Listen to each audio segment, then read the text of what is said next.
की जेव्हा आपण कोणाला तरी थँक्यू म्हणतो किंवा आपल्या अचिव्हमेंट्सची एक उजळणी घेतो, त्यावेळी ऑटोमॅटिक आपली मानसिकता पॉझिटिव्ह होते. का हा प्रश्न कोण विचारतच नाही, ओके. की का मला हे रेझोल्युशन करायचंय. रेझोल्युशनच पाहिजे, मला परफेक्ट लाईफ पाहिजे, त्यासाठी साधनं पण मला परफेक्ट पाहिजेत, त्यासाठी सपोर्ट सिस्टीम मला परफेक्ट पाहिजे. ह्या परफेक्शनच्या नादात पण बऱ्याचदा अपयश आहेत. त्यावेळी एक सर्वात मोठी गोष्ट घडती म्हणजे आपण आपल्या रेझोल्युशनची जबाबदारी घेतो, की वेळेचं महत्त्व ज्या लोकांना वेळीच कळतं ते थोडंसं सस्टेन करतात.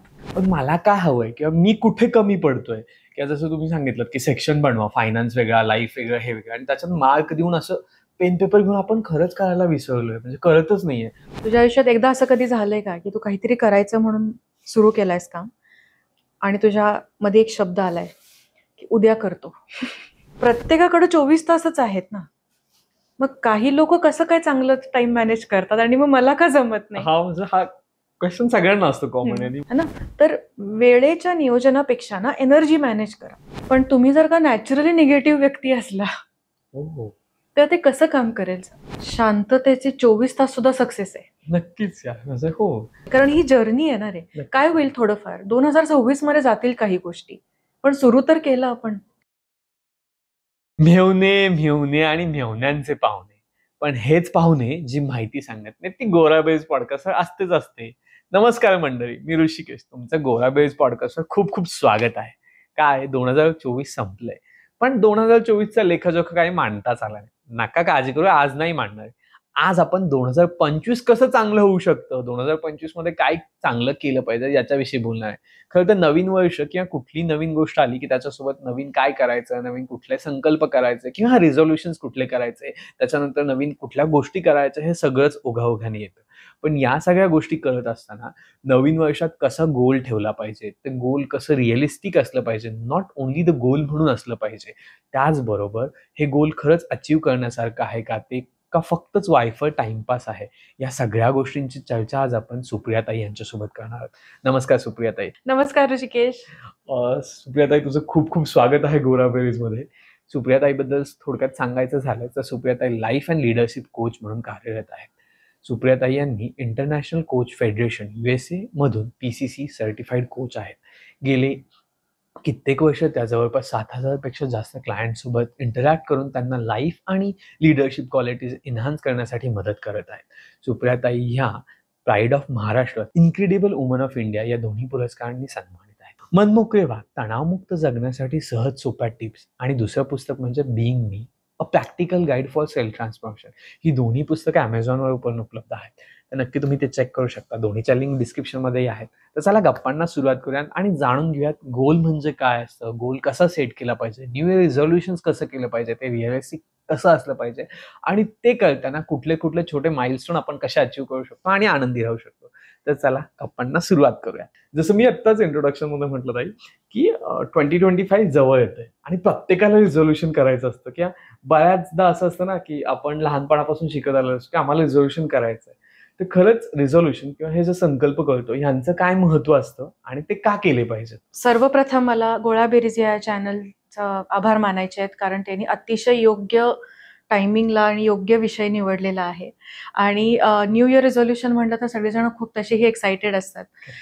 31st सेलिब्रेशन तर मनात असतंच, पण न्यू इयरसाठी काय करावं हे खूप लोकांच्या मनात येतं. थोडी स्टॅटिस्टिक्सनं मी सुरुवात करते.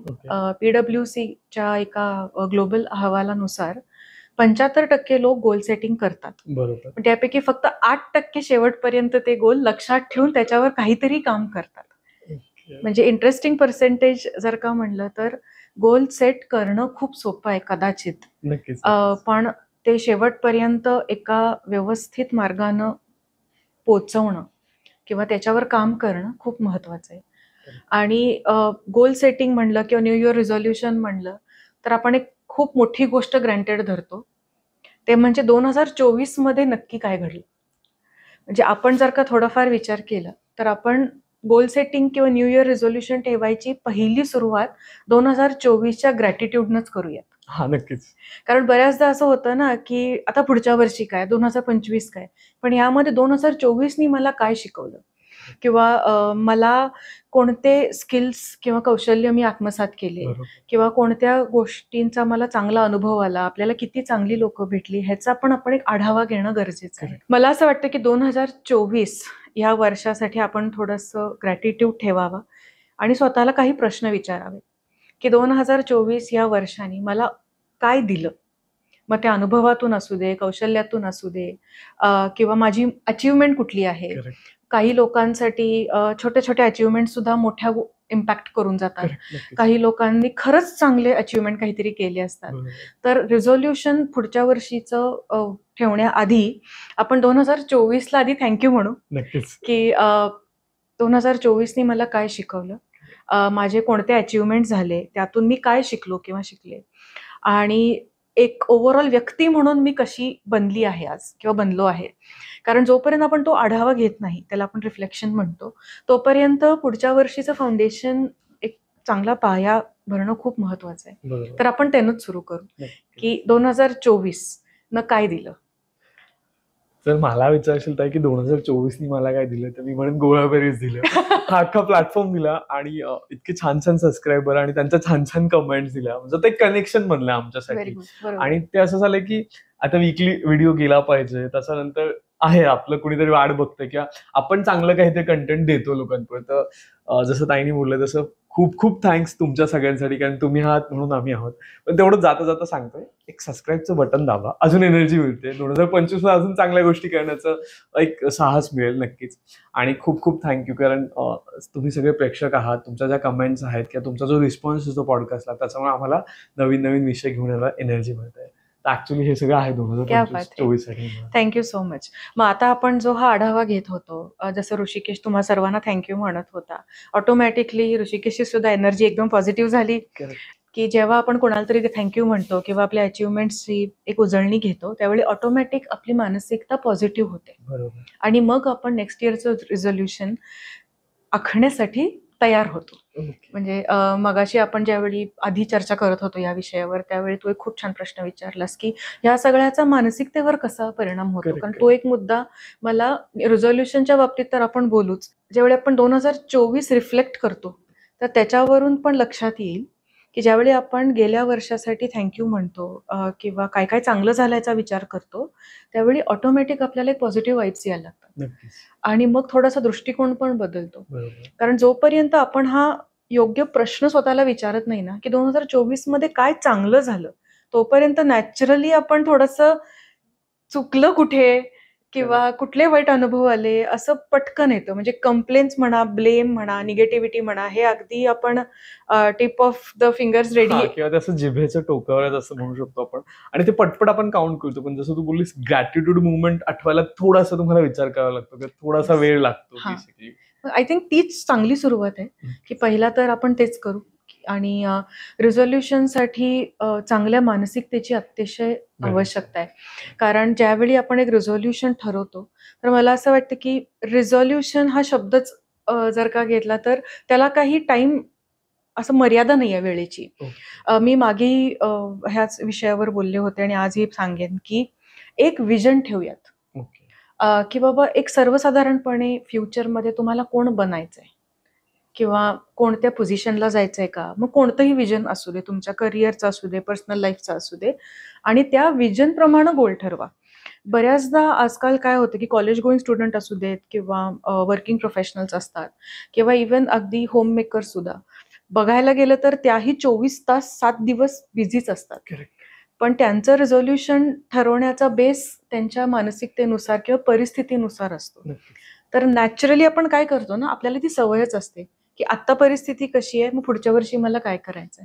तर असं रिझोल्युशन ठरवण्यापेक्षा थोडंसं फ्युचरिस्टिक विचार केला की मला कोण बनायचंय, मला अल्टिमेट विजन माझं काय आहे, आणि मग आपण जर का त्यासाठी एक गोल ठेवला तर तो जास्त क्लॅरिटीनं येतो असं मला वाटतं. आता जसं तुम्ही एक स्टॅटिस्टिक पण मांडलं, त्याच्यात सांगितलं की 75% लोक करतात आणि ते 8%च पीपल सक्सेसफुल होतात. ओके, पण त्याच सांख्यिकीच्या अनुसारण मला बोलायला आवडेल किंवा विचारायला आवडेल, असं का होतं? म्हणजे रिझोल्युशन अपयशी का होतं? कारण बऱ्याच लोकांना आजचा ट्रेंड बघितलं तर अरे काय अपयश होणार आहे किंवा माहिती आहे की ते तेवढं जाणार नाही सक्सेसफुल, मग नकोच करायला, या फंदात पडतात.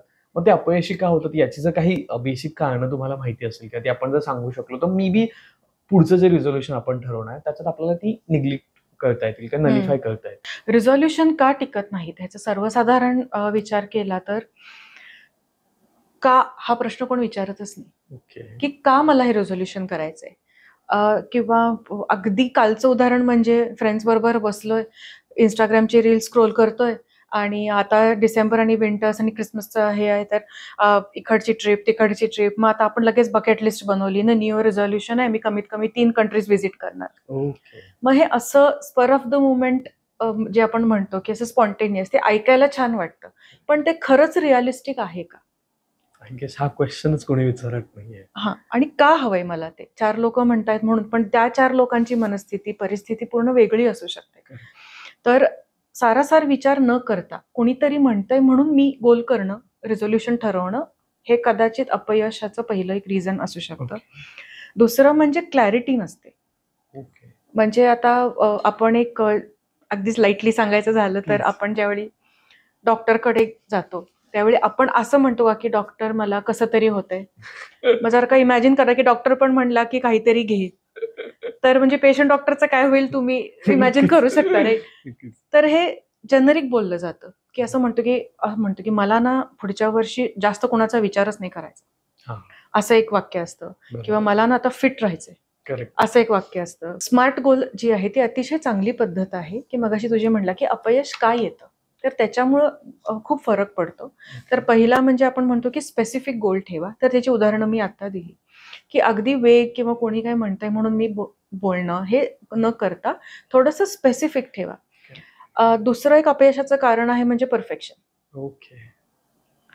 कारण मला परफेक्ट रिझोल्युशनच पाहिजे, मला परफेक्ट लाईफ पाहिजे, त्यासाठी साधनं पण मला परफेक्ट पाहिजेत, त्यासाठी सपोर्ट सिस्टीम मला परफेक्ट पाहिजे. ह्या परफेक्शनच्या नादात पण बऱ्याचदा अपयश येतं. नक्कीच. I can relate with it मी बी. कारण बऱ्याच असं होतं ना, यार माझ्याकडे हे नाहीये मग मी ते कसं करेल? मग ठीक आहे नकोच करायला. हां. असं होतंय कुठेतरी किंवा बऱ्याच असं होतं ना, यार जसं सपोर्ट परफेक्टमध्ये म्हणाल आपण बऱ्याच असं Instagram किंवा सिनेमामध्ये बघतो. अरे तो एकदम छान मित्र दाखवलाय. माझ्याकडे तर तसं नाहीच आहे. So it's okay correct. मी नाहीच आहे. मग मी तसंच करत नाहीये. मग ठीक आहे ना, असं जे चाललंय ते चालू द्या. असं होतं बऱ्याचदा हो. I guess. नक्कीच. हां. तर परफेक्शनच्या विषयावर एक वेगळा आपला पॉडकास्टच होईल कदाचित नक्कीच. परफेक्शनचं एवढं. कारण ते आजकाल खूप लोकांना त्याचा परिणाम होतोय त्या गोष्टीमुळे. एक छोटं उदाहरण म्हणजे प्लीज. तुम्ही आता जिमला जायचं ठरवता. तुम्ही म्हणता की नेक्स्ट इयरचं रिझोल्युशन आहे की मी खूप फिट होणार आहे आणि मी फिजिकल हेल्थवर माझ्या विचार करणार आहे. ठीक आहे. आता तुम्ही काय करता की तुम्ही जिम शोधता. मग तुम्ही म्हणता की मला परफेक्ट जिम क्लोथ्स पाहिजेत, मला परफेक्ट शूज पाहिजेत आणि मला कमीत कमी 45 मिनिटं करायलाच पाहिजे जिम.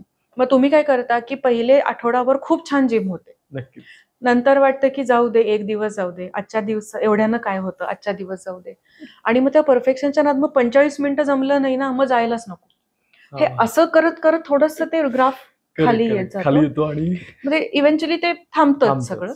आणि माझे खूप क्लायंट आहेत की जे खरोखर सस्टेनेबल वेमध्ये हे करतायत. ओके. मी त्यांना सिंपल सांगेल, तुम्ही 5 मिनिटं वॉकनं चालू करा. आज मीही परफेक्ट नाहीये.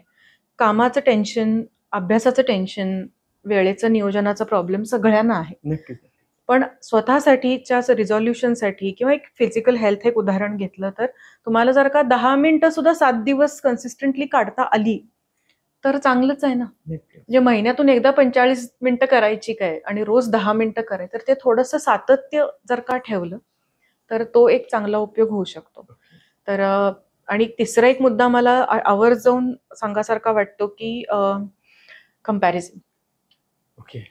म्हणजे तुम्ही फ्रेंड्समध्ये बसला असू दे किंवा नातेवाईकात असू दे, ऑफिसमध्ये असू दे, घरी असू दे, कोणीतरी एक गोल केलंय मला पण हे पाहिजे, मग मला का जमत नाही, म्हणून ते लगेच कम्पेअर करतात करेक्ट. आणि माझ्याकडं काय कमी आहे ह्या बेसिसवर ते रिझोल्युशन ठरवतात. करेक्ट. परफेक्शनच्या मागे न लागता किंवा कंपॅरिझनच्या मागे न लागता एक खरोखर मला का रिझोल्युशन ठेवायचं आहे याचा थोडासा विचार केला तर बरं पडेल. नक्कीच मला हे पॉईंट खूप पटतात. कारण बऱ्याच असं होतं की आपण परफेक्शनच्या मागे लागतो आणि गोष्टी सुटतात. दुसरं कंपॅरिझन आजकाल असं झालंय की सोशल मीडियावरती इतकी वाढतीये आणि ती आपण आपल्याशीच आहे, म्हणजे ती आपण डिस्कस पण नाही करत. आय गेस मे बी पूर्वी तरी लोक डिस्कस करत असतील की मला हवंय, मग हे तुझ्याकडे असं तसं. पण आजकाल आपण स्वतःच्याच मनाशी ती कम्पेअर करतो, अरे ह्याच्याकडे असं आहे किंवा सोशल मीडिया हे चाललंय, माझ्या आयुष्यात ते घडत नाहीये.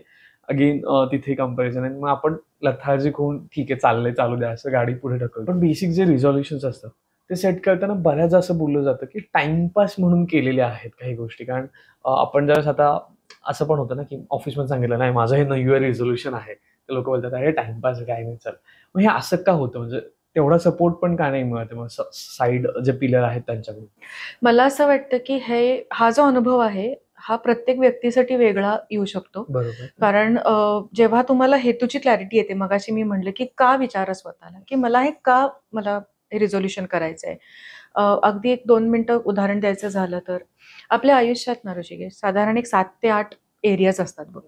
आपण काय म्हणतो की personal life, family life, friends, social life, financial, growth, career. तर एक शांतपणे बसून जर का आपण प्रत्येक लाईफच्या समोर आपलं स्कोरिंग दिलं ओके.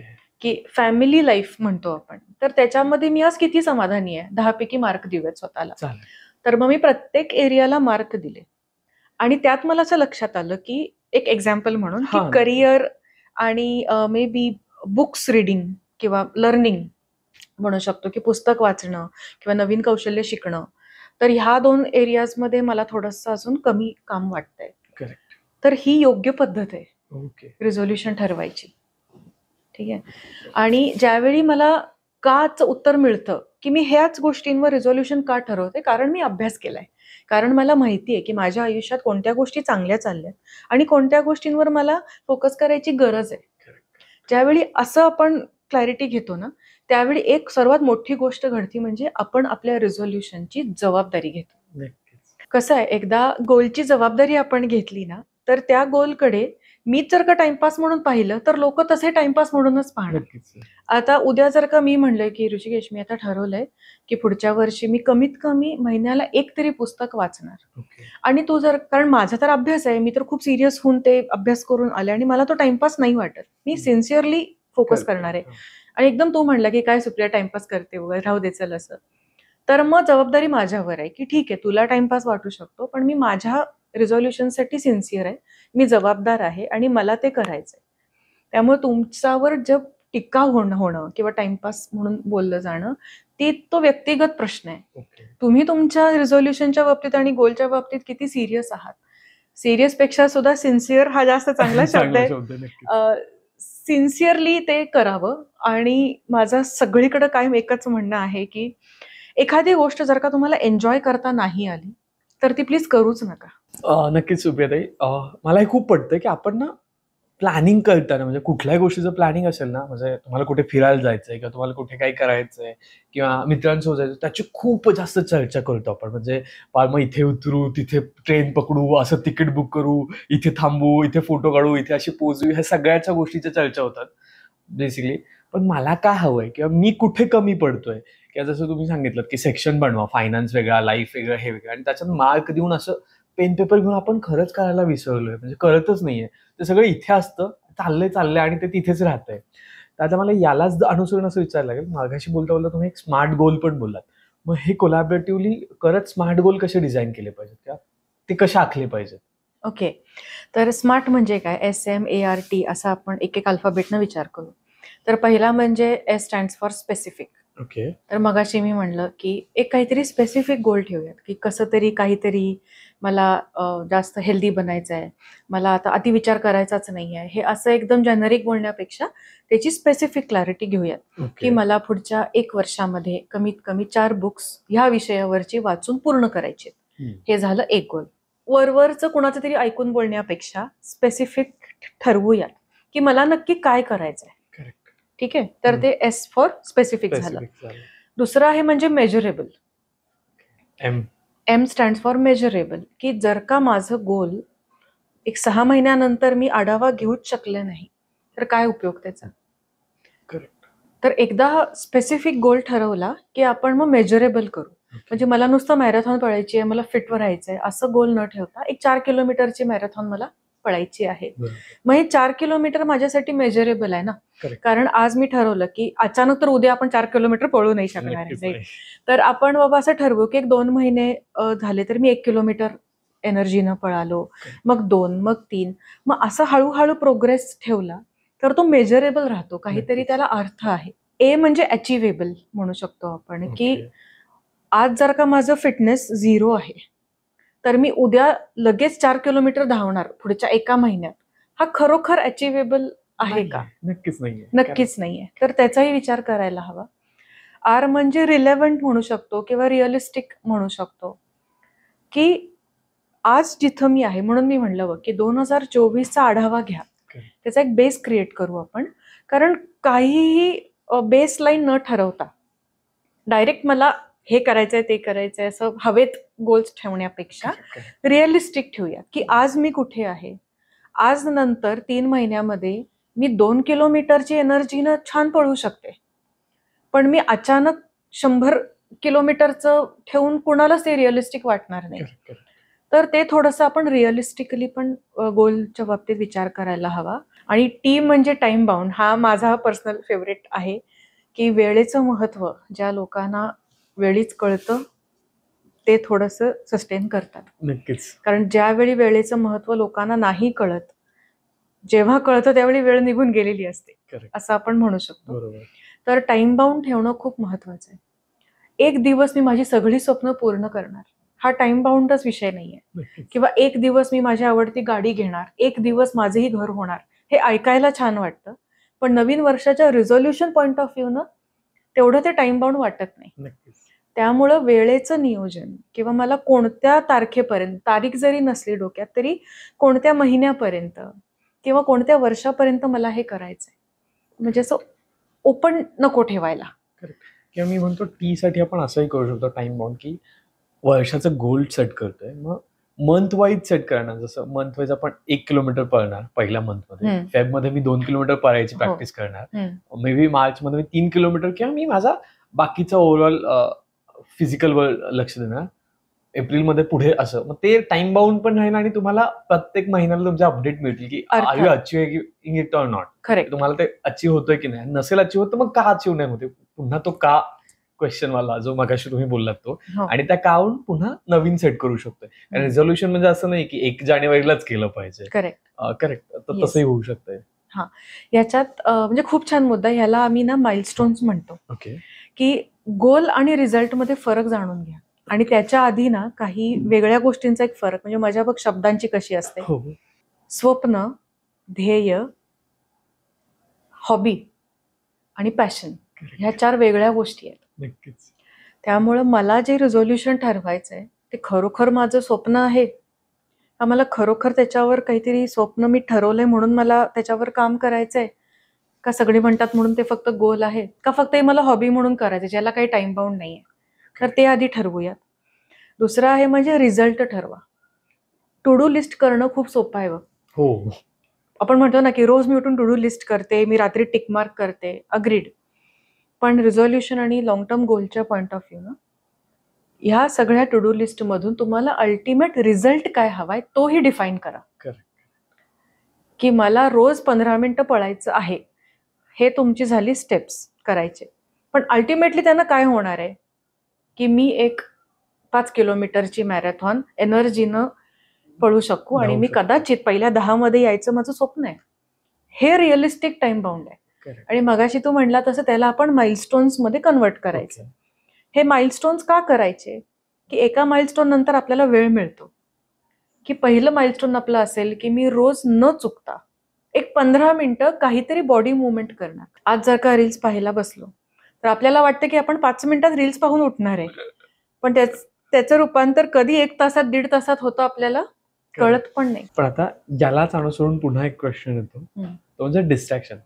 डिस्ट्रॅक्शन याच्यासाठी मी म्हणेल की तुम्ही सांगितल्याप्रमाणे स्मार्ट गोल ठरवलंय, मी कामही करतोय सगळं, आणि नेमकं ऍक्शन घ्यायच्या वेळेस काहीतरी येतं, जसं रील म्हणा किंवा काहीतरी सोशल मीडियाचा कोणाचा मेसेज येतो किंवा मे बी गर्लफ्रेंडचा मेसेज पॉपअप करतो किंवा कोणाचा तरी मेसेज पॉप करतो आणि तुम्ही डिस्ट्रॅक्ट होता तुमच्या ऍक्टिव्हिटीपासून किंवा त्या ऍक्शन पासून, आणि मग सगळंच लांबतं आणि लांबलं की सुटतं. एक खरं विचारू, तुझ्या आयुष्यात एकदा असं कधी झालंय का की तू काहीतरी करायचं म्हणून सुरू केलंयस काम आणि तुझ्या मध्ये एक शब्द आलाय की उद्या करतो, हो, म्हणजे बऱ्याचदा येतं. किंवा आपण म्हणतो ना की उद्या करतो, नंतर करू, करेक्ट. आपल्याकडे खूप वेळ आहे, हो. आत्ताच कशाला करायला पाहिजे सगळं. हे डिस्ट्रॅक्टर्स खूप मोठे आहेत. करेक्ट. कारण ज्यावेळी आपण म्हणतो ना की एखादी गोष्ट मी नंतर करतो, उद्या करतो, तर ज्या कारणानं आपण ते पुढे ढकलतोय ते कारण म्हणजेच डिस्ट्रॅक्शन. मग तू म्हणला तसं कोणाचा मेसेज आला, तुमच्या टाइमवर प्रत्येकाचे डिमांड येणारच आहेत. तुम्ही ठरवायचंय की कशाला महत्व द्यायचं आणि कशाला महत्व नाही द्यायचं. ओके. यासाठी आपल्याकडे क्लॅरिटी लागते, म्हणजे व्हॅल्यू सिस्टीमची, ज्याला आपण म्हणतो की मी कशाला महत्व देतो. ओके. जर फिजिकल फिटनेस माझ्यासाठी खरोखर महत्वाचा असला तर मग मी डिस्ट्रॅक्ट नाही होणार. करेक्ट. मग मी कोणत्या गोष्टीला महत्व जास्त देतो त्याच्यावर डिस्ट्रॅक्शन अवलंबून असतात. आणि कुठंतरी प्रोकॅस्टिनेशन म्हणा, सॅबोटॅज हे शब्द आपण ऐकत राहतो, ते का होतात? कारण मी कुठंतरी अनकॉन्शियसली ते अलाव करते. ओके. की आज मी आता जर का ठरवतेय की उद्यापासून मी 15 मिनिट वॉकला जाणार, जर का आपण ठरवलं की मी उद्यापासून 15 मिनिट रोज वॉकला जाणार, ओके. 2 दिवस गेले, तिसऱ्या दिवशी काय होतं की एक फोन येतो की बाहेर जायचं का. करेक्ट. मग त्यावेळी काय असते, ती व्यक्ती पण महत्वाची असते, माझं वॉक पण महत्वाचं आहे. मग मी चूज काय करते त्याच्यावर अवलंबून आहे की माझ्यासाठी जास्त महत्वाचं काय. कारण अशी ही मानसिकता येते की माझ्यासाठी सगळंच महत्वाचं आहे. बरोबर. पण असं नसतं. आपल्या मनाला माहिती असतं की आपल्यासाठी त्यातल्या त्यात जास्त महत्वाचं काय आहे. त्यामुळे न्यू इयर रिझोल्युशन ठरवताना स्मार्ट गोल्सचा तर नक्की उपयोग करायलाच हवा. एकदा गोल सेट झाला की त्याचा एक रिझल्ट पण लिहा की अल्टिमेटली हा गोल पूर्ण झाल्यानंतर काय रिझल्ट येईल पॉझिटिव्ह, तर तो पण आपण लिहून काढू आणि मग आपण रिव्हर्स काम करू, त्याचे भाग पाडू, माइलस्टोन जसं आपण मगाशी पाहिलं, आणि प्रत्येक माइलस्टोन नंतर एक आढावा घेऊ की कुठंपर्यंत आलोय आपण आणि काय बदल करण्याची गरज आहे का. आणि त्यामध्ये जर का डिस्ट्रॅक्शन येत असले तर ते मात्र नक्कीच आहे की मी अलाव करतीये का ते डिस्ट्रॅक्शन किंवा करतोय का. मग त्याची कारणं काय, ह्याच्यावर नक्कीच विचार व्हायला हवा. आता याच्यासोबतच असतं की एक असाही माइंडसेटचा लोकांचा आहे की सगळं छान चालू आहे, मग रिझोल्युशनची काय गरज आहे, किंवा ठीक आहे ना, सगळंच चालूच आहे, सगळंच ओके आहे, तर मग रिझोल्युशनची काय गरज आहे किंवा काय करायचं संकल्पाला. मग याच्यामध्ये पॉझिटिव्ह माइंडसेट किती कामाला येतो. कम्फर्ट झोन मध्ये तुम्ही जेव्हा जाता, तू जसं म्हणता त्याला आपण कम्फर्ट झोन म्हणतो की काय गरज आहे, त्याचा लॉंग टर्म परिणाम असा होतो की आपल्याला मोटिवेशन राहत नाही. ओके. की काहीतरी करावं, रुटीन चाललंय चालू, तर मग एक दिवस अचानक वाटतं की हे सगळं किती बोरिंग आहे, काहीतरी लाईफमध्ये मोटिवेशन पाहिजे, एनर्जी पाहिजे, काहीतरी ॲडव्हेंचर पाहिजे लाईफमध्ये, ह्याचं रुटीन झालंय, सगळं आहे. पण ज्यावेळी आपण कम्फर्ट झोनमध्ये सेटल होतो त्यावेळी 2 गोष्टी होतात बघ. एकतर आपण निगेटिव्ह गोष्टींकडे जास्त लक्ष द्यायला लागतो, कारण काही मोटिवेशनच नाही ना पुढे काहीतरी चांगलं करायचं. मग माझं सगळं लक्ष आत्ता कुठं चुकतंय, आत्ता काय कमी आहे, हे असंच का घडलं, तसंच का घडलं, ह्याच्यात जास्त जातं. आणि मानसिकता तशीच झाल्यामुळं रिझोल्युशन केलं काय नाही केलं काय मला फरकच नाही पडत. पण आणखीन एक मुद्दा ह्याच्यात महत्वाचा आहे, म्हणजे तुमच्या आजूबाजूची लोक. तुम्ही जर का एका फॅमिली सिस्टीममध्ये आहात आणि तुम्हीच जर का कम्फर्ट झोनमध्ये सेटल झाला, तुम्हालाही काही लोक फॉलो करतायत, मित्र असू देत, मैत्रिणी असू देत, तुमचे लहान भाऊ भावंड असू देत, तर तुम्हालाही लोक बघतायत ना आज. मग तुम्ही पण कम्फर्टमध्ये गेला तर बाकीच्यांना पण काय वाटणार, जे तुमच्याकडे कुठेतरी रोल मॉडेल म्हणून बघतायत ते काय म्हणणार की हे असंच असतं, ठीक आहे, सेटल होऊ, कम्फर्टेबल होऊ, चालतंय, केलं नाही तरी चालतं, केलं नाही तरी चालेल. मग असं प्रत्येक जण कम्फर्टमध्ये गेल्यावर प्रगती होणार कशी. तर एकतर तो कम्फर्ट झोनमध्ये गेल्यावर मोटिवेशन कमी होत जातं, साधारण एक निगेटिव्हिटीकडे जास्त लक्ष येत जातं, आणि एक होप राहत नाही की पुढे काहीतरी जाण्यासाठी काहीतरी आपल्याला होप पाहिजे ना, तर ते राहत नाही कुठेतरी. मला पुन्हा जाणून घ्यायला आवडेल की या सगळ्याचा मेंटल आणि फिजिकल हेल्थवर कसा इम्पॅक्ट होतोय. जसं एखादं माइलस्टोन अचीव्ह झाल्यानंतर, कारण कुणालाही आवडतं, म्हणजे तुम्हाला जर बाय लक चान्स स्क्रॅच कार्डवर गुगलच्या 100 रुपये किंवा 5 रुपये जर आले तर फ्री आलेले असतात, मजा येते. किंवा डिस्काउंट तुम्हाला एखाद्या ऑर्डरमध्ये मिळालं की ठीक आहे 100-200 रुपयाचा डिस्काउंट मिळाला, मजा येते. करेक्ट. तर हा सेम इम्पॅक्ट तुम्हाला फिजिकल आणि मेंटल हेल्थवर पण जाणून येतो का, तुमचे माइलस्टोन कम्प्लीट झाल्यानंतर त्यांनी काय फरक पडतो. ह्याचा तर डायरेक्ट लिंक आहे ऋषिकेश, मेंटल आणि फिजिकल हेल्थच्या म्हणजे लिंक आपण म्हणजे म्हणतो त्याची तर डायरेक्ट लिंक आहे. कशी? कारण इमॅजिन कर की माझ्याकडं काही गोल नाही आहे, मी कम्फर्टमध्ये गेलो, मला काही मोटिवेशन नाही आहे. हळूहळू म्हणजे असं स्टडीमध्ये पण आलंय की कारण नसताना एक स्ट्रेस घ्यायची टेंडन्सी येते. ओके. काहीही नसतं, उगाचच कंप्लेंट करून ताण यायला लागतो. फिजिकल मुवमेंट काही होत नाही. मग परत त्याचा शरीरावरही परिणाम होतो. मध्ये एक मी खूप छान एक टेड टॉक ऐकला होता. ओके. तर त्याच्यातही असं आढळून आलं की ॲक्च्युली तुम्ही जर का खूप काळ इनॲक्शन घालवली किंवा स्ट्रेसमध्ये घालवली तर तुमचा ॲक्च्युली मेंदू श्रिंक होतो ओके. आणि मग त्याची प्रोडक्टिव्हिटी कॅपॅसिटी सगळंच कमी येतं करेक्ट. आणि त्याचे परिणाम ऑटोमॅटिक परत फिजिकल हेल्थवर येतात. आता छोट्याला छोटं उदाहरण म्हणजे कॉन्फिडन्स घे. हो. 4 फ्रेंड्स एकत्र आहेत आणि ते एक जण म्हणतायत की माझं हे गोल आहे, ते गोल आहे. मग तिघांचं ऐकून मलाही वाटू शकतं, पण मी कम्फर्टमध्ये आहात की मला काही गोलचे महत्त्वच नाही वगैरे, वगैरे. पण थोड्या वेळानं ना लोकांची प्रगती दिसायला लागते. ओके. करेक्ट. की म्हणजे गोल ठरवताना प्रगती दिसत नाही. पण काही काळ गेला की लोकांना प्रगती दिसायला लागते की नाही मी गोल ठरवला होता, आता मी इकडे. मग हळूहळू लक्षात यायला.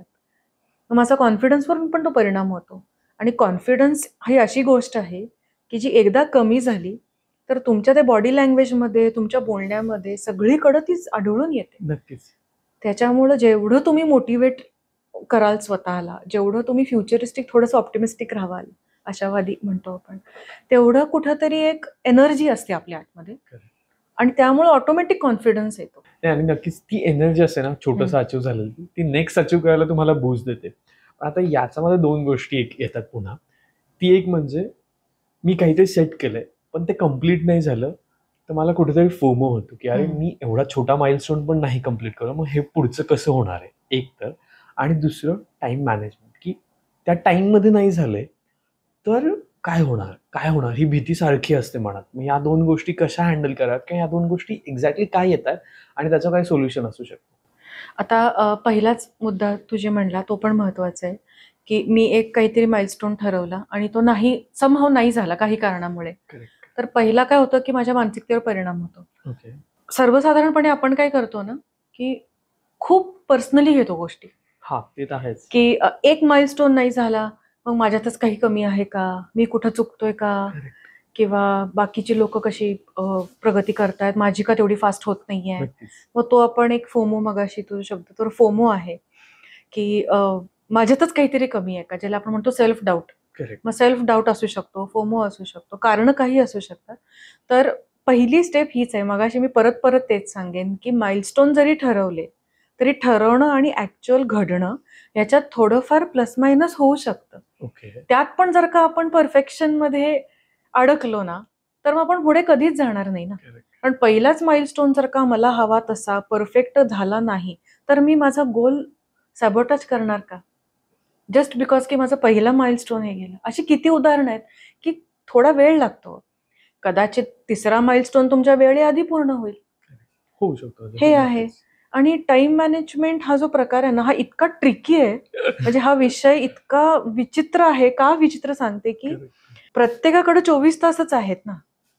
मग काही लोकं कसं काय चांगलं टाईम मॅनेज करतात आणि मग मला का जमत नाही? म्हणजे हा क्वेश्चन सगळ्यांना असतो कॉमन आणि मला तर बऱ्याचदा पडतो, पण ठीक हां, आहे. की हे बघ आपल्यापेक्षा पण बिझी लोकं आहेत. नक्कीच. है ना? तर मग त्यांच्याकडेही 24 तासच असतात. बरोबर. अर्थात मी ज्यावेळी हा विषय बोलते त्यावेळी असं पण येतं, की नाही त्यांच्याकडे सपोर्ट सिस्टम असते मे बी. त्यांच्याकडे घरी खूप मदत मिळू शकते. तर ते जर-तरमध्ये आपण नको जायला. कारण Correct. प्रत्येकाचा प्रवास वेगळा आहे, प्रत्येकाची परिस्थिती वेगळी आहे. बरं. पण अशीही उदाहरणं असू शकतात ना रे, की सद्य परिस्थितीमध्ये माझ्याकडे जेवढी मदत आहे, त्यात मी बेस्ट कसं करू शकतो? करेक्ट. परफेक्शनच्या ह्याच्यात अडकण्यापेक्षा. आणि टाईम मॅनेजमेंटसाठी माझं सोपं इक्वेशन आहे. टाईम म्हणजेच एनर्जी म्हणजेच इमोशन्स. काय वाटतं ह्या 3 शब्दांवर तुला? जे ते इक्वल आहेत ते कसं मला नाही जर तुम्ही एक्सप्लेन केलं तर अजून आवडेल actually. ओके. तर आता बघा, आज आपला पॉडकास्ट शूट होतोय. आज जर का हा महत्त्वाचा पॉडकास्ट आपला होतोय, तर डेफिनेटली मी दिवसभरात अशी कोणतीही कामं किंवा फोनवर गप्पा नाही मारणार, जेणेकरून आत्ता माझी एनर्जी एकदम डाऊन होईल. ओके. सिम्पल आहे ना. आता आपलं लाईव्ह उदाहरण आहे इथे. बरोबर. म्हणजे ज्यावेळी काही महत्वाची गोष्ट असते आपल्या गोल रिलेटेड, रिझोल्युशन रिलेटेड, त्यासाठी आपण एनर्जी मॅनेज कशी करतो हे महत्वाचं आहे. ओके. म्हणजे एखादी गोष्ट महत्वाची आहे माझ्यासाठी, रोज मी एक ठराविक वेळ ठरवून ठेवली की ह्या वेळेला मला एक्सरसाइज करायचंय, तर त्याच्या आधी मी उगाचच बाकीची कामं करून दमणार नाही. उद्या मला जर काही महत्वाची मीटिंग आहे, एक प्रेझेंटेशन द्यायचंय किंवा माझी परीक्षा आहे, तर मी आदल्या दिवशी रात्रीपर्यंत बिंज वॉच करेन का? नाही, नक्कीच नाही. है ना. तर वेळेच्या नियोजनापेक्षा ना एनर्जी मॅनेज करा. म्हणजे 2 सिंपल गोष्टी आहेत. कोणत्या गोष्टीमुळे माझी एनर्जी ड्रेन होते, मोबाईलच्या बॅटरी सारखं आहे, नक्कीच. आणि कोणत्या गोष्टीमुळं माझी एनर्जी वाढते. ओके. ह्याच्यामध्ये इतके वेगळे वेगळे विषय आहेत. पहिला तर मी माझ्या 24 तास कसे इन्व्हेस्ट करते, कमी वेस्ट करते माझा वेळ. कारण मी मगाशी म्हणलं तसं 5 मिनिटाचं इंस्टाग्राम कधी 1.5 तासात गेलं हे आपल्याला कळतच नाही. तिथं एनर्जी ड्रेन होते. बरं, नुसतं ते एनर्जी ड्रेन होत नाही, तिथं जे दिसतं त्याच्यामुळे कंपॅरिझन होतं. त्याच्यामुळे आपले अनेक विषय डोक्यात एकत्र येतात आणि आपला गोल बाजूला पडतो. ते एक होऊ शकतं. फिजिकल सिम्पटम्स तर आहेतच. कंटिन्युअस ते स्क्रीन आणि हे केल्यामुळे थकवा येतो. मग नेक्स्ट डे आपण परत उशिरा उठणार, मग परत वाटणार की एनर्जीच राहत नाही. आणि त्या दिवशी नेमकी तुमची जर का परीक्षा असली, त्या दिवशी काही महत्वाचं प्रेझेंटेशन असलं तर काय करणार? तर माझी एक क्लायंट होती, तर सेशन्स घेत असताना ती मला म्हणली की माझं ना, मी दमते फोनवर बोलून. म्हणलं ओके. मला वाटलं प्रोफेशनल काय असेल, तर मी म्हटलं ओके, तर एक्झॅक्टली कशामुळे दमते तू? तर ती मला म्हणली की माझी रोज पाऊण तास मी नातेवाईकांशी फोनवर बोलते. ओके. त्यामुळे मला अभ्यासाला वेळ मिळत नाही. मी म्हटलं एक काम कर, ते जे वेळ जातोय ना, तो तू फक्त शनिवार रविवारच ठेव नातेवाईकांशी बोलण्यासाठी, मग बघू. त्याचा परिणाम असा झाला, ऋषिकेश तुला पटणार नाही, त्या व्यक्तीनं एक डिप्लोमा कम्प्लीट केला फक्त आणि फक्त फोनवरचं बोलणं कमी करून. ही लाईव्ह केस आहे माझ्याकडे. तू विचार कर ना, रोज माझ्यासारखा पाऊण तास फोनवरचा वाचतोय, कारण नुसतं फोनवर बोलणं नसतं, समोरचं बोलतं, तुमच्या डोक्यात तो विषय राहतो, त्याच्यावर मानसिकतेवर परिणाम होतो. करतो आपण त्याच्यानुसार नक्कीच डेफिनेटली होतो. बरं, त्यात पॉझिटिव्ह असलं तर वेल अँड गुड. पण आजच्या परिस्थितीमध्ये तुलाही माहिती आहे ज्यावेळी आपल्याला फोन येतात त्यापैकी किती फोन कंप्लेंटसाठी असतात आणि किती फोन खरंच आपल्याला इन्स्पायर करतात. हो नक्कीच. आणि तुमच्याकडे बराचसा फोन आला तर थोडंसं काय होणार, त्याच्या साईडचं जे गार्बेज असतं ते तुमच्याकडे डम्प केलं जातं बऱ्यापैकी. इमोशनल असू द्यात किंवा मग काही सिच्युएशनल असू द्यात, जसं काही असेल. ह्यासाठी असं मी कधीच म्हणणार नाही की अवेलेबल राहू नका, पण थोडं क्लॅरिटी घ्या की माझ्यासाठी महत्वाचं काय आहे आणि जे काही महत्वाचं आहे त्यासाठी माझी एनर्जी किती लागणार आहे मला. कारण तुम्ही जिथं एनर्जी इन्व्हेस्ट कराल तिथं तुम्हाला रिझल्ट मिळणार. तुम्ही जर का फ्रेंडशिप तुमच्यासाठी महत्वाची असली, तर उद्या जर का तुझी एक्झाम आहे आणि आज जर का तुझ्या बेस्ट फ्रेंडचा बर्थडे आहे, तर तू एक्झाम मध्ये तितकंच चांगलं करणार जितकं बेस्ट फ्रेंडचा बर्थडे चांगला सेलिब्रेट करणार. हे असं का होतं? कारण तू मेंटली रेडी आहेस की माझ्यासाठी एक्झाम पण महत्वाची आणि बेस्ट फ्रेंड पण महत्वाचं आहे. तर आपल्याला महत्वाचं काय आहे त्याप्रमाणे एनर्जीचं विभागणी व्हायलाच हवी. आणि जिथं तुम्ही वेळ द्याल, जिथं एनर्जी द्याल, तिथं तुम्हाला चांगले रिझल्ट भेटणारच. तो आढावा घ्या आता 2024चा. जिथं जिथं तू नुसता वेळ पण नाही, कारण न आवडतं काम 2 तास केलं तरी तेवढं थकवा येतो, पण आवडतं काम 5 तास केलं तरी थकवा येत नाही. त्यामुळे आपली एनर्जी कुठे जास्त इन्व्हेस्ट होतीये त्याचा एक लक्षात ठेवणं खूप आवश्यक आहे. यासोबतच एक जाता जाता 2-3 प्रश्न पुन्हा विचारायचा की एक सस्टेनेबल हा टर्म खूप येतो प्रत्येक गोष्टीमध्ये. मग तो गोल सेटिंगच्या वेळेस पण येतो की सस्टेनेबल गोल आहेत का ते चेक करा. आणि आपण ऍक्च्युली स्मार्ट गोल डिसाईड करताना ते बोललेलेच आहोत. पण स्टील अगर जर सस्टेनेबल म्हणून तुम्हाला हवं असेल की ते लॉंग रन मध्ये बघायचं, like may be 5 years down the line 3 years down the line, तर मग त्यावेळेस काय करायला हवं किंवा ती प्रत्येक इंडिव्हिज्युअली कसं डिसाईड करायला हवं? म्हणजे हाऊसवाईफ पण आहे, कॉलेज गोईंग स्टुडंट पण आहे, माझ्यासारखं वर्किंग प्रोफेशनल पण आहे, आणि जे अबाव दिस बेंचमार्क आहेत म्हणजे रिटायर्ड लोक आहेत त्यांच्यासाठी पण कसं असलं पाहिजे सस्टेनेबल गोल एक दृष्टिकोनातून? सर्वप्रथम सस्टेनेबिलिटीची माझी व्याख्या काय आहे हे डिसाईड करूया. ओके. कारण तुझी व्याख्या वेगळी असणार आहे, माझी वेगळी असणार आहे. म्हणजे इतर लोकांप्रमाणे मीही सस्टेनेबिलिटीचा विचार केला तर माझे गोल त्याच्याशी लिंक असतील का नाही मला माहित नाही ना. त्यामुळे पहिला तर आपली व्याख्या स्पष्ट असावी की माझ्यासाठी सस्टेनेबल गोल काय आहे, आणि गोलपेक्षा थोडंसं ना विजनवर जास्त भर द्या, असं मी सगळ्यांना सांगते. ओके. की एक लॉंग टर्म विजन ठेवा, की मला कोण व्यक्ती बनायचं. आणि सस्टेनेबल ठेवण्यासाठी सगळ्यात महत्वाची गोष्ट आहे म्हणजे प्रत्येक माइलस्टोनला एक मदतीची सिस्टीम उभा करा. ओके. कारण ह्यामध्ये काय होतं ना, सगळं मलाच करायचं आहे, आणि एस्पेशली थोडंसं महिलांमध्ये हे जास्त असतं, तुला अनुभव असेलच, नक्कीच, की नक्कीच. असं आपल्याला वाटतं की ना मला perfect wife, perfect daughter, perfect sister, perfect friend, ह्या सगळ्या घोळक्यामध्ये सगळं मलाच करायचंय, हा एक अट्टहासच असतो बायकांचा. ओके. तर त्यापेक्षा कोणत्या गोष्टीमध्ये मी मदत घेऊ शकते करेक्ट. ह्याचा विचार नक्की करावा, कारण ते मग सस्टेनेबल राहतं. कारण प्रॅक्टिकली 24 तासामध्ये इतके आपल्यावर डिमांड असतात जबाबदाऱ्यांचे, की गोलवर काम करायसाठी आपल्याला कदाचित मदतीची गरज पडू शकते. किंवा डे टू डे ऍक्टिव्हिटीजसाठी सुद्धा मदत घेऊ शकता, जर गोलवर तुम्हाला सेल्फ काम करायचं असेल तर. अगदीच हो. नक्कीच. गोल तुमचं कोणतंही असो, मला सर्वसाधारण म्हणून मी म्हणलं ना, की विजन ठेवा, की मला कोण व्यक्ती बनायचंय. त्यानुसार आपण गोल्स ठरवू, की पहिल्या वर्षी मला काय अचीव्ह करायचंय, आणि नंतर ह्याही विचार करणं गरजेचं आहे, की हे सगळं करण्यासाठी माइलस्टोन्स काय गरजेचे, आणि प्रत्येक माइलस्टोनसाठी वेगळी मदत लागणार आहे मला. करेक्ट. तर ती कोणत्या स्वरूपाची मदत माझ्याकडे ऑलरेडी आहे, मग त्याच्यात कमीपणा वाटण्याची काहीच गरज नाहीये. नक्कीच. कारण तुम्हाला जर का मदत करणारी लोक असली तर कदाचित तुमचं गोल खूप चांगलं आणि लवकर पूर्ण होऊ शकतं. करेक्ट. आणि तिसरा मुद्दा म्हणजे लगेच पर्सनली घेऊ नयेत फेल्युअर्स, ओके. की थोडंफार पुढे मागे झालं एखादा माइलस्टोन, किंवा तुम्हाला वाटतं तसं गोल नाहीच पूर्ण झाला, तर जो भाग नाही झाला त्याच्यावर किती वेळ आपण विचार करत बसणार.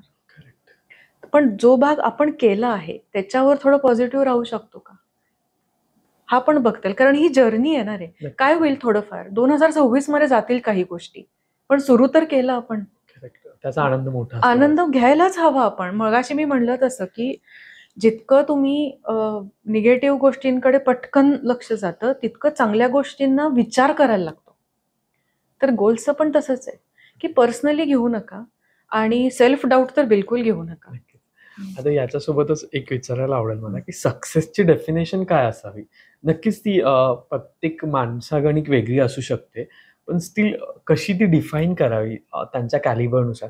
कारण बऱ्याच वेळा तेच होतं ना, की सक्सेस नाही झालं म्हणजे जे आपण सपोज मी सगळं छान करतोय, लिहून ठेवलंय, अचीव्ह करतोय आणि ते लिहिलेलं एक्झॅक्ट 100% परफेक्टली अचीव्ह नाही झालंय, म्हणून मी स्वतःला सक्सेसफुल मानत नाही. आणि मग पुन्हा फेल्युअरची जी सायकल स्टार्ट होते, निगेटिव्ह थॉट प्रोसेसची जी सायकल थॉट होते, त्याच्यातून बाहेर यायला खूप वेळ लागतोय. आणि मग बाकीचे डिस्ट्रॅक्शन तर आहेतच. जिकडे तुम्ही पडलात, की मग हे सगळंच विसरून जातो आपण. आणि मग तिकडून बाहेर यायला अजून वेळ लागतो. म्हणून मग ती सक्सेसची डेफिनेशन कशी ठरवावी आणि ती कशी इम्प्लिमेंट करता येईल आपल्याला?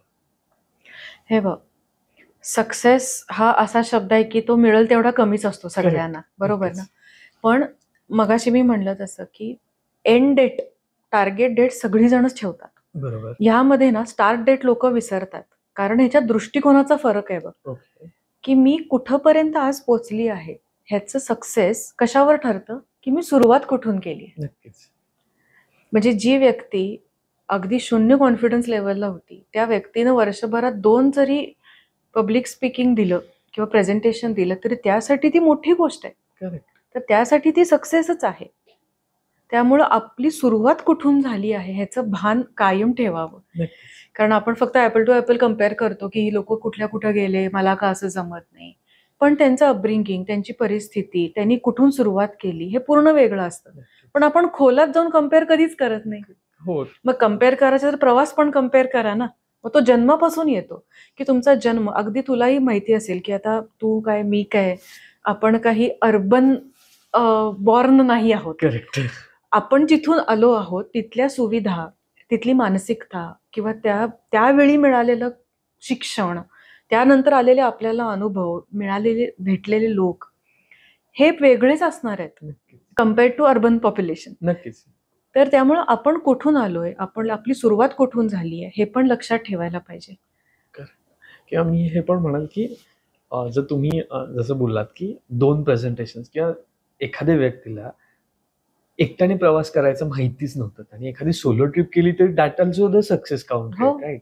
किंवा एखाद्या व्यक्तीला साधं उदाहरण एक प्रेझेंटेशनची पीपीटी बनवता येत नाही होती किंवा काय लिहायचं माहित नव्हतं किंवा इव्हन आपण इथूनही बोलू शकतो की मला प्रोफेशनल मेल कसा लिहायचा माहित नव्हता आणि तो मी लिहिला आणि तो चांगला गेलाय, डिलिव्हर झालाय, तर दॅट जो सक्सेस होऊ शकतो, म्हणजे तो तसा विचार केला तर. नक्कीच. आणि तुला ह्याही पेक्षा एक अतिशय डे टू डे एक्झाम्पल देऊ का? प्लीज.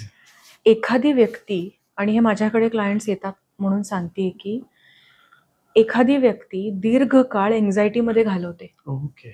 वर्षांनी वर्ष फक्त ओव्हरथिंक करते, एन्झायटीमध्ये घालवते, त्या व्यक्तीसाठी शांततेचे 24 तास सुद्धा सक्सेस आहे. नक्कीच यार, म्हणजे हो, कारण जो खूप काम करतो की आपले हाऊसवाईफ जे लोक आहेत त्यांना असं वाटतं की आम्ही कंटिन्यू बिझी असतो, त्यांनी जर 15 मिनिटाचं मेडिटेशन पण नको, 15 मिनिटं स्वतःचा वेळ काढून एक चहाचा कप आणि त्या बसल्या आणि त्यांनी त्यांचा वेळ घालवला, that is also success for them, right? Exactly. त्यामुळं आपली सक्सेसची व्याख्या ठरवताना पहिला तर आपण सुरुवात कुठून केली आहे, ओके. आपली सध्याची मानसिकता काय आहे, आपल्याकडं मदत केवढी अवेलेबल आहे, त्यानुसार आपण कसं पुढे जातोय याच्यावर खूप ठरत असते. त्याच्यामुळं सक्सेसची व्याख्यापेक्षा ना दृष्टिकोन ठरतो.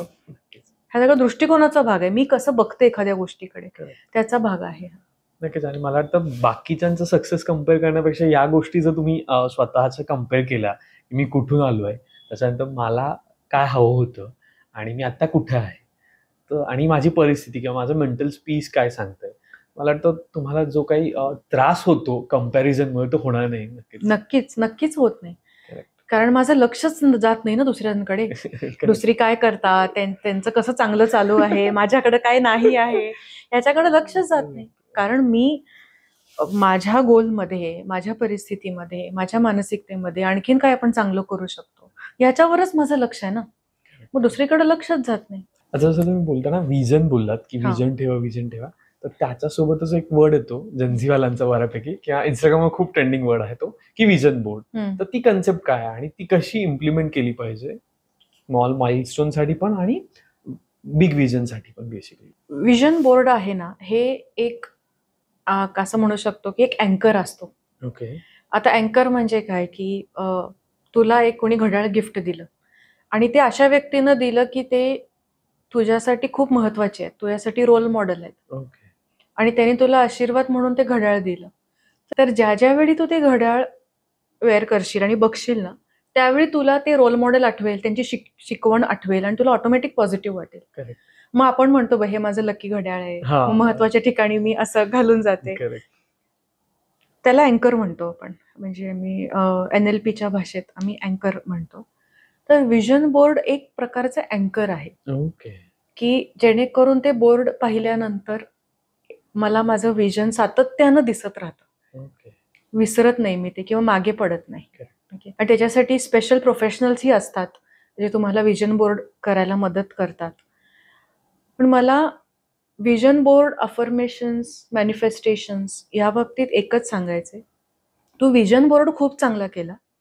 तू रोज प्रेयरमध्ये तुझ्या जे काही रिलिजन असेल तुमचं, जे काही डिवाइन पॉवर जे काही असेल, स्पिरिच्युअलिटी असेल, रिलिजन असेल, तुम्ही त्यांना खूप मानता, प्रेयर असते, तर त्यावेळी पण तुम्ही खूप पॉझिटिव्ह प्रेयर करता. पण तुम्ही जर का नॅचरली निगेटिव्ह व्यक्ती असला तर ते कसं काम करेल? कारण आता माझ्याकडे क्लायंट येतात की मी विजन बोर्ड केलं, मी मॅनिफेस्टेशन पण करते, मी रोज अफर्मेशन म्हणते, पण मला युनिव्हर्स हेल्पच करत नाही. असं नसतं. युनिव्हर्स म्हणा, स्पिरिच्युअल एनर्जी म्हणा, त्याला शब्द तुम्ही काहीही द्या, अल्टिमेटली तुमची बिलीफ सिस्टीम असते ती. करेक्ट. की मी आतून कशी व्यक्ती आहे, what is it that I truly believe in. म्हणजे आय एम केपेबल, छोटीशी गोष्ट आहे, किंवा I know how to handle things. आणि एक एक्झाम्पल म्हणजे I can achieve this dream, की माझं जे विजन बोर्ड आहे ते मी अचीव करू शकते. हे जर का तुम्ही खरोखर आतून बिलीव्ह केलं तरच ते खरं होणार. मग खरं होणार म्हणजे युनिव्हर्स म्हणजे अशी काही जादूची छडी तरी नाहीये ती येऊन तुम्हाला सगळं ओव्हरनाईट चेंज करेल. त्या बिलीफ सिस्टीमनं काय होतं की तुमची विचारसरणी तशी अलाइन होते. त्यामुळे एक प्रकारची विचारसरणी येते पॉझिटिव्ह, त्यामुळे तुम्ही ऍक्शन्स पॉझिटिव्ह घेता. आणि प्रॅक्टिकली जिथं आपण पॉझिटिव्ह माइंडसेटनं पॉझिटिव्ह ऍक्शन घेतो तिथं रिझल्ट का नाही मिळणार? आणि जरी नाही मिळाला, इन एनी केस, कधी होऊ शकतं असं, काही गोष्टी आपल्या हातात नाही आहेत, जरी तो नाही आला मनासारखा रिझल्ट, तरी त्याचा परिणाम मी किती करून घेते माझ्यावर ते पण आपलीच बिलीफ सिस्टीम ठरवते ना. करेक्ट. म्हणजे एखादा जर का रिझल्ट माझ्या मनाविरुद्ध आला, काही असू दे मग, तर मी लगेच पर्सनली घेणार का, ड्रीम सोडून देणार का, की माझ्यातच काहीतरी कमी आहे. तर असं आहे की तुम्ही जे काही कराल, विजन बोर्ड करा, गोल्स करा, अँकर करा, किंवा मॅनिफेस्टेशन करा, तुमचे अफर्मेशन्स लिहा. खूप महत्वाची गोष्ट आहे म्हणजे तुम्ही खरोखर त्यावर विश्वास ठेवा. ओके. सो एक वाक्य आहे बघ की universe responds to who you are, not what you do. Okay. तर तुम्ही कोण आहात ह्याची क्लॅरिटी घ्या. बाहेरून तर मी खूप छान छान पॉझिटिव्ह बोलते आणि नॅचरली जर का मी एक टॉक्सिक निगेटिव्ह व्यक्ती असले तर ते कायम गॅप राहणार. हो, नक्कीच. आणखीन एक मुद्दा यामध्ये आहे, तो म्हणजे प्रोग्रेसिव्ह थिंकिंग. ओके. म्हणजे काय की आम्ही NLPच्या भाषेत त्याला रिफ्रेमिंग म्हणतो किंवा प्रोग्रेसिव्ह थिंकिंग म्हणतो. आपण एका रेस्टॉरंटमध्ये जातो, मग तुला जर का चहा प्यायचा आहे तर तू ऑर्डर कशी देतो की मला चहा हवाय. Correct. आपण जर का अशी ऑर्डर दिली की मला कॉफी नको, मला ज्यूस नको, मला ताक नको, तर काय होणार आहे वेटरचं? कन्फ्युजन वाढेल. ब्रेन तसंच आहे. हां. आपलं माइंड ब्रेन कन्फ्यूज असतं. ओके. आता बघ, आपण विजन ठरवलं, विजन बोर्ड ठेवला, अफर्मेशन्स जे काय आपण म्हणू, पण रात्री झोपताना आपण म्हणलं की हे सगळं केलंय खरं, पण बघू काय होईल का नाही, काय सांगता येत नाही. हे 90% हेच असतं आपल्याकडे. हा, किंवा माहित नाही होईल का नाही, किंवा मला जमेल का नाही रादर. तर हे असे जर का आले तर ते मेंदू ते कॅप्चर करतो ना. जे आता तुमची जी फेमस पुस्तकं आहेत, किंवा माझं पुस्तक जे आहे बिईंग मी, तर बिईंग मी मध्ये मी हेच लिहिले की आपल्या स्वतःबरोबरचा संवाद कसा असायला पाहिजे. तर ते बिईंग मी हे पुस्तक त्यावरच आहे की आपली भाषा स्वतःवरची बोलताना कशी असायला हवी. तर मी तेच परत परत सांगेन की प्रोग्रेसिव्ह थिंकिंग ठेवा. आता एक सिंपल उदाहरण देते. मी तुला म्हणते की या मोबाईलकडे बघू नको. काय होत आहे, त्याच्याकडेच लक्ष जात आहे, राईट. आता मी म्हणते की मगाशी मी तुला मोबाईल दाखवला ना, त्याचा विचार करू नको. पटकन त्याचाच विचार येतो. परत तेच विचार येतात. हे तसंच आहे गोल्स. मानसिकता जी आपल्याला नको आहे त्याचा आपण एवढा विचार करतो की मला अतिविचार नको, मला एन्झायटी नको आहे, मला स्ट्रेस नको आहे. मग मेंदू तेवढंच कॅप्चर करतोय. मग मला हवंय काय ह्याचा विचार करूया. स्ट्रेस नको तर काय हवं, आणि ह्याचं उत्तर प्रत्येकासाठी वेगळं आहे. नक्कीच नक्कीच. आज तुला स्ट्रेस नको तर तुला मे बी कम्फर्ट हवा असेल, मला कॉन्फिडन्स हवा असेल, काही होऊ शकतं. तर तो प्रोग्रेसिव्ह थिंकिंग पण ठेवा आणि स्वतः बरोबरचा संवादाची क्वालिटी चेक नक्की करा. नक्कीच. न्यू इयर रिझोल्युशन असंही असू शकतं की पुढच्या 1 वर्षात 2025 मध्ये माझ्या बरोबरचा संवाद मी प्रोग्रेसिव्ह आणि पॉझिटिव्ह ठेवणार. मग भलेही माझ्या मनाविरुद्ध गोष्टी घडू देत किंवा माझ्या मनासारख्या घडू देत. किंवा सुरुवात इथूनही करू शकतो पण जानेवारीत मी माझा मनासोबत संवाद साधणार. कारण बऱ्याचदा असं पण होतं, मी बघितलंय की तो संवादच आपण विसरून जातो. म्हणजे आपण फोनवर बोलतो, चॅटिंग करतो, रील शेअर करतो, पण आपण आपल्याशी बोलायलाच विसरतो की एक्झॅक्टली काय चाललंय, म्हणजे मी कोणासाठी किती काय करतोय आणि कोण माझ्यासाठी किती काय करतोय हे मी माझ्याशी बोलतच नाहीये, किंवा हे मी मला सांगतच नाहीये की असं असं घडतंय, हे असं असं झालंय. आणि तिथेच आपण स्वतःचा संवाद कमी करतो आणि बाकी जगाशी आपण खूप हॅपनिंग वागतोय. अगेन कसं वर्क होणार तू म्हणाल तसं ताई? स्वतःशी संवाद साधायचे अनेक प्रकार आहेत. बरोबर. काही जर्नल लिहितात, काही लोक है ना, काही लोक डायरी लिहितात, काही लोक मेडिटेशन करतात. आता माझे खूप इंटरनॅशनल लेवलला पण जे स्पीकरशिप्स होतात त्यामध्ये सर्वांचा ग्लोबली आवडता विषय आहे की ज्याच्यावर त्यांना वाटतं की मी बोलावं, म्हणजे माइंडफुलनेस. की मेडिटेशन आणि माइंडफुलनेस मध्ये काय फरक आहे. तर मेडिटेशन तुम्ही करता, पण मेडिटेट करताना पण रील्समध्ये काय काय बघितलं हे जर का आठवलं तर ते मेडिटेशन कधीही नसतं. त्यामुळं स्वतःशी संवाद साधायसाठी तुम्ही आतून शांत व्हायला पाहिजे. तुमचे जे इनर क्रिटिक म्हणतो आपण, की आपल्यामध्ये ना 2 आवाज असतात. एक आवाज आपल्याला सतत निगेटिव्ह जाणीव करून देत असतो की तुला जमेल का नाही, कशाला आता करायचंय, नंतर कर. हे सगळे डार्क संवाद आहेत ना, डार्क आवाज आहेत. पॉझिटिव्ह आवाज कटले की एक तरी करून बघ, जमेल तुला, एकदा करून बघ. मग कोणत्या आवाज मी ऐकायचा हे माझ्यावर आहे, आणि त्यासाठी तुम्ही आतून शांत होणं गरजेचं आहे. मग ते शांत होणं कसं, की भले तुम्ही श्वासावर फक्त लक्ष केंद्रित करा, रोजची 5 मिनिटं द्या त्याच्यासाठी. सेल्फ केअर खूप महत्वाची आहे. म्हणजे माझ्या मनमोकळं पुस्तकमध्ये एक वाक्य आहे आणि ते मला अजूनही आठवतं आणि सगळ्यांना खूप आवडतं ते, की स्वार्थी असणं चुकीचं नाहीये, ओके. कारण ज्यावेळी आपण स्वतःकडे लक्ष द्यायला लागतो ना, त्यावेळी लोक खूप म्हणतात की तू स्वार्थी झालीये किंवा हे, पण काय हरकत आहे, थोडंसं स्वार्थी होऊ शकतो ना आपण स्वतःसाठी. नक्कीच. कारण आपली काळजी आपण घ्यायला पाहिजे. जशी आपण आपल्या फॅमिलीची काळजी घेतो, फ्रेंड्सची काळजी घेतो, तशी आपण स्वतःची काळजी का नाही घेऊ शकत? करेक्ट. मग स्वतःशी संवाद कंपॅशनेट का नाही होऊ शकत, करेक्ट. हे विचारू ना. तर एक 5 मिनिटं रोज तुम्ही स्वतःसाठी काढूच शकता. जर का तुम्ही बेस्ट फ्रेंडसाठी 2 तास काढू शकता, तर स्वतःसाठी 5 मिनिटं काढू शकता ना. नक्कीच. तर त्यामुळे तुम्ही रोज थोडा वेळ काढावा स्वतःशी संवादाचा. मग प्रकार तुमच्या आवडीचा असू दे, की कोणाला म्युझिक ऐकायला आवडतं, मेडिटेशनचं, कोण जर्नल लिहितं. आणि जर्नल लिहिताना सुद्धा ती एक आर्ट आहे रिफ्लेक्शनची. की जर्नल लिहिताना दिवसभरात काय काय घडलं हे लिहिणं खूप सोपं आहे, पण त्याचा परिणाम माझ्यावर काय झाला किंवा ह्याच्यातून मी काय शिकतेय हे पण लिहायला हवं. ओके. आणि मी माझ्या क्लायंट्सना कायम सांगते की ज्यावेळी तुम्ही जर्नल किंवा डायरी लिहाल ना, दुसऱ्या दिवशी ती वाचा. ओके. आणि भाषा चेक करा आपली. आणि काय होतं जनरली? दुसऱ्या दिवशी मी कारण ज्यावेळी मी आदल्या दिवशी रात्री लिहिते ना, त्यावेळी मी त्या प्रसंगाच्या आतमध्ये असते, पण दुसऱ्या दिवशी मी एक तिसरी व्यक्ती म्हणून ते वाचते, कारण मी त्या प्रसंगातून बाहेर आले ना, दिवस गेलाय. करेक्ट. मग ज्यावेळी दुसऱ्या दिवशी मी डायरी वाचते, त्यावेळी मला लक्षात येतं की अरे मी एवढं निगेटिव्ह का बोलले, दिवसभरात पॉझिटिव्ह खरंच काही घडलं नाही का. ओके. मग इमॅजिन कर, तू महिन्याभराची डायरी 30 पानं तू एकत्र वाचा, तुझ्या पॅटर्न लक्षात येईल ना, की 1 महिना झाला मी निगेटिव्हच डायरी लिहितोय. करेक्ट. मग पॉझिटिव्ह काहीच घडलं नाही का. तर हे पण बाहेर येतं त्याच्यातून. मग तुम्ही जर्नल लिहा, मेडिटेशन करा, किंवा बेस्ट इज कोणाशी तरी बोला ह्या विषयावर, की काय चांगलं घडतंय, काय नाही चांगलं घडत आहे. करेक्ट. आणि मग तुम्ही ठरवा की स्वतःवरचा संवाद कसा असायला पाहिजे. अजून एक आता शेवटचा आहे म्हणून मी, बऱ्याच असं होतं की आता एक 25 ते 35 मधलं आपण उदाहरण घेऊया.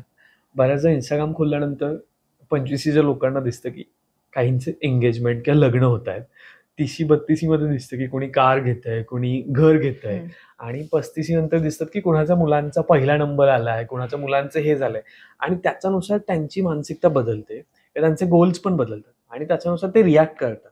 ऍक्च्युली हे कसं थांबवावं, आणि 25 मध्ये जर एंटर करताना या गोष्टी जर थांबवायच्या असतील, आय नो की हा रिस्पेक्टिव्ह ऑफ गोल आहे किंवा हे आहे, पण आता आपण जे बोलतोय सक्सेस आणि बाकीच्या फॅक्टर त्याच्याशी रिलेटेड आहे, तर त्यांनी काय काळजी घेतली पाहिजे बेसिकली, हे नाही झालं पाहिजे कम्पॅरिझन त्या एज ग्रुपनुसार. ह्याचं एक उत्तम उदाहरण म्हणजे मी स्वतःच आहे, कारण यातून मी गेली आहे आणि आपण सगळेच जातो एका वेळेमध्ये. मी काय केलं ना, एक संस्कृतची म्हण आहे, आनंद असती स्वीकृती, हे मी सगळीकडं बोलते आवर्जून, की माझा हॅपीनेस जो आहे ना, तो एक्सेप्टन्स मध्ये आहे. ओके. जितकं माझा स्ट्रगल आहे की मी आहे ते लाईफ माझं जोपर्यंत आनंदानं एक्सेप्ट करत नाही, तोपर्यंत मी कंपॅरिझनच्या विळख्यातून बाहेर पडणार नाही. कारण कंपॅरिझनचं रूट कॉजच एक्सेप्टन्सचं आहे ना. एक आता जर का तुझ्या आयुष्यात काहीतरी खूप चांगलं घडलं आणि मी माझं लाईफ आनंदानं स्वीकारलं असलं, तर तुझ्यासाठी मी निखळपणानं आनंदी व्हायला पाहिजे. आज ते पण होत नाहीयेत लोक. करेक्ट. लगेच माझ्याकडे काय कमी आहे, ह्याचं आपलं बरं आहे, चांगलं चालू आहे, असं विचारचक्र चालू होतं. त्यामुळे पहिली स्टेप आहे म्हणजे स्वीकारणं. ओके. कोणत्याही गोष्टीचा जेवढा बाहेर पडायला स्ट्रगल कराल ना, तेवढं तुम्ही आत जाल. ते दलदली सारखं असतं. त्याच्यामुळे पहिली स्टेप इज एक्सेप्टन्स, की माझं लाईफ जे आहे ते माझ्याच निर्णयाने झालेलं आहे. बरोबर. चूक बरोबर हा प्रश्नच नाहीये, कारण ते घडून गेलंय. आजच्या परिस्थितीमध्ये मी 100% माझा निर्णय, माझी लाईफ, मी निवडलेली व्यक्ती, मग ती फ्रेंडच्या स्वरूपात असू दे, पार्टनरच्या स्वरूपात असू दे, इवन बॉसच्या स्वरूपात असू दे, काही गोष्टी आपल्या हातात नाही आहेत.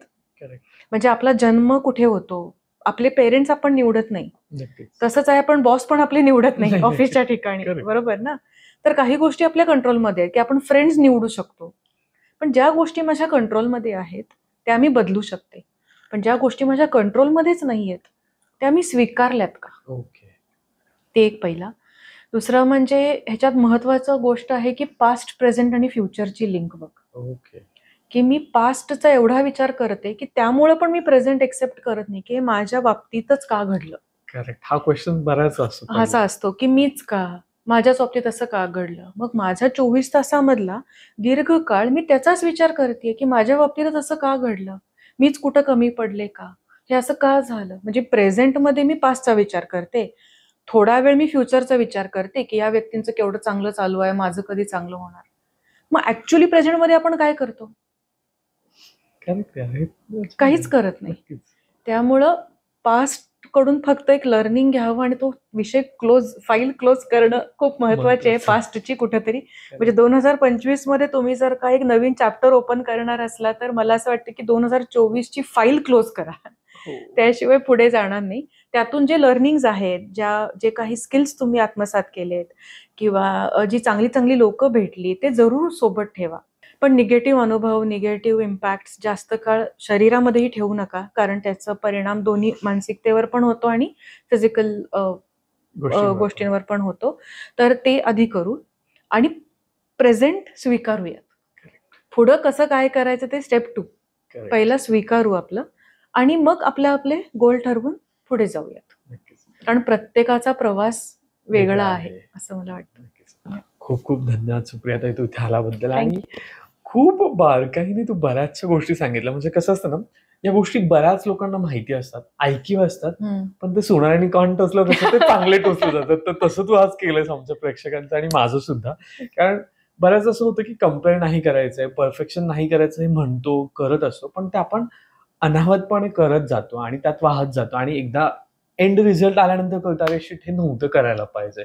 पण त्याचं जर व्हॅलिडेशन मे बी छोट्या छोट्या गोल्स मधून किंवा जसं तुम्ही म्हणालात माइलस्टोन्स मधून केलं तर ते तेवढा जो इम्पॅक्ट झाला तो होणार नाही, म्हणजे फिजिकल आणि मेंटल हेल्थवर सुद्धा. तर तुम्हाला हा एपिसोड कसा वाटला ते सांगायला विसरू नका कमेंटमध्ये. त्याचबरोबर तुमचे 2025चे काय रिझोल्युशन्स आहेत किंवा तुम्ही 2024 मधून काय शिकलात तेही कमेंटमध्ये सांगायला विसरू नका. तोपर्यंत धन्यवाद. भेटूयात अशाच नवीन एपिसोड सोबत.